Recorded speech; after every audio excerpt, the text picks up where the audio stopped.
Mes galime maigyti abiejose pusėse vienu metu.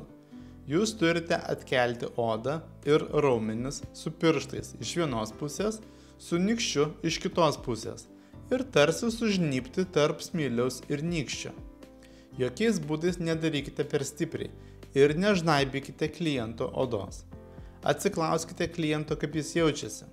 Tam, kad maigytumėte raumenis, o ne odą, pasistengkite su nykščiu ir pirštais giliau paspausti ir kabutėse paimti daugiau audinių.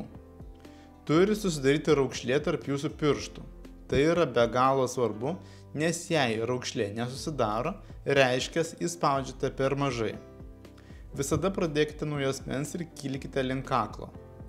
Kaip matote video, labai patogu paimti į raukšlę sprando raumenis, kitaip sakant, jūs paimate trapecinio raumens viršutinę dalį. Galite padaryti 4-6 kartus.